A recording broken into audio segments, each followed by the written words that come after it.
Señor presidente,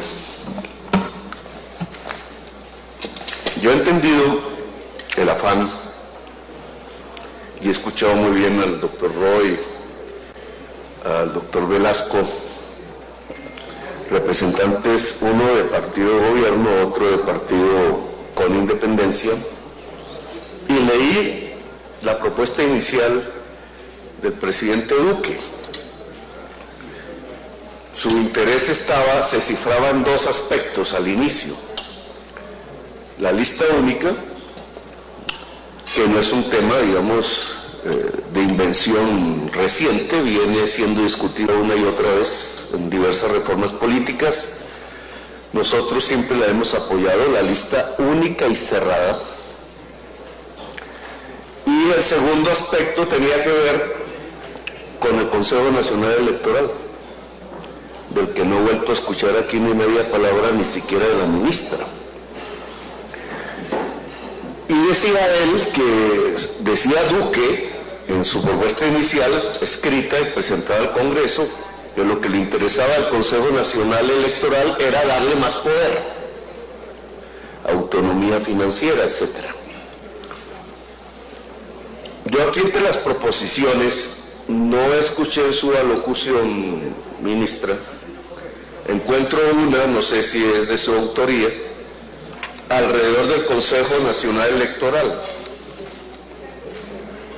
No está firmada, pero supongo que al entregármela en el paquete es de lo que se llaman los artículos nuevos del gobierno. No se refirió usted a ella, pero el texto de ese artículo que reforma el 264 es básicamente lo mismo que dijo inicialmente Duque, el presidente: fortalecer el Consejo Nacional Electoral, mantener el mecanismo de votación con cifra repartidora, lo cual premia la gran mayoría, que generalmente siempre está al lado del gobierno, y solo vería un parágrafo en donde se le trata de poner un tiempo máximo al contencioso administrativo al Consejo de Estado en los procesos que se siguen por nulidad, lo cual es inocuo porque en casi todos los términos que se han puesto a las cúpulas de la justicia, estos son sobrepasados en la práctica. Es decir, lo que propone el presidente Duque es la lista única cerrada, y los ponentes van en camino a hacerla aprobar, y el Consejo Nacional Electoral tal cual hoy, y los ponentes están a punto de hacer aprobar eso. Y yo creo que ahí no hay un consenso, y me niego a hablar de consenso en eso,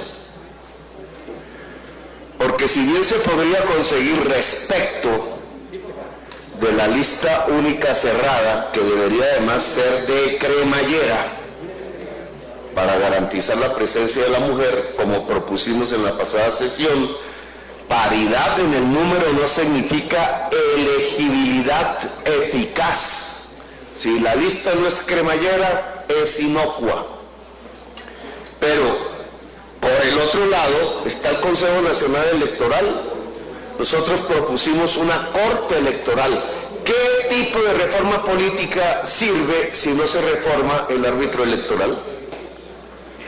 Se habla aquí en el discurso del fraude, se habla aquí del discurso de la compra del voto, de los delitos electorales, del clientelismo, como el objetivo que tendríamos que tener para acabar en esta reforma, pero se mantiene el mismo sistema de cuidado del voto. El que ya está aprobado es corrupto.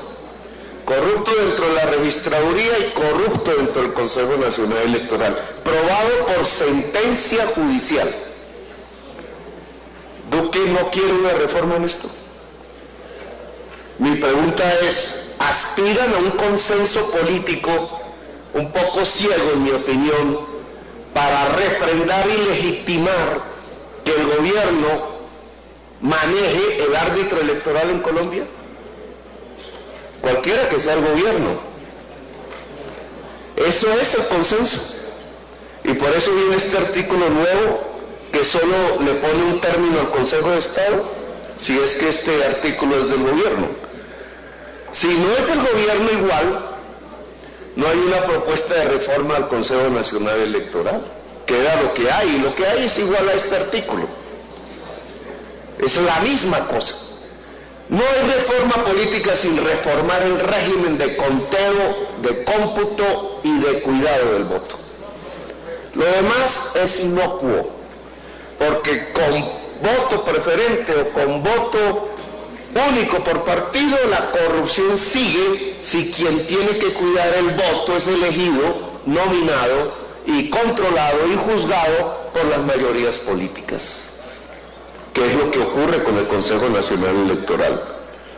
Entonces, si esto es así, señores ponentes, si aquí no se plantea una reforma seria alrededor de esto que se llama la transparencia electoral, nosotros no estamos en ese consenso. No pueden contar con nosotros. El debate tiene que centrarse sobre el árbitro electoral. Y yo, pues propusimos la Corte, puede haber otros mecanismos y sistemas, pero si no hay transparencia en el voto, no hay democracia.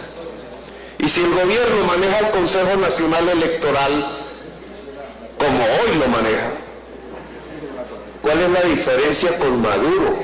Les pregunto. De la que tanto se jactan. ¿Cuál? Lo que aquí se pretende pasar como reforma política es finalmente que el gobierno maneje el árbitro electoral. ¿Se han preguntado ustedes quién es el contratista que hizo el software de la registraduría? ¿Qué presidentes han sido socios de esa empresa? ¿Por qué dura 10 años? ¿Por qué el sistema es vulnerable y puede ser manipulable?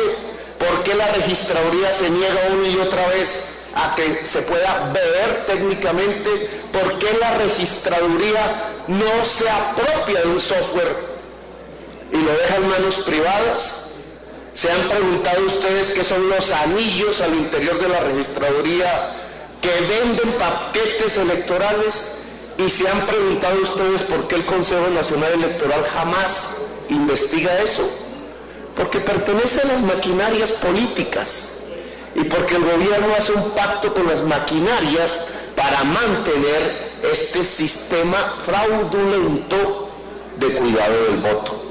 Así que, señor presidente, a menos que me den una claridad al respecto, el tema no es únicamente la lista única. El tema que debería ser de consenso y al que deberíamos llegar, si el objetivo es acabar el clientelismo, es el cambio del árbitro electoral institucionalmente.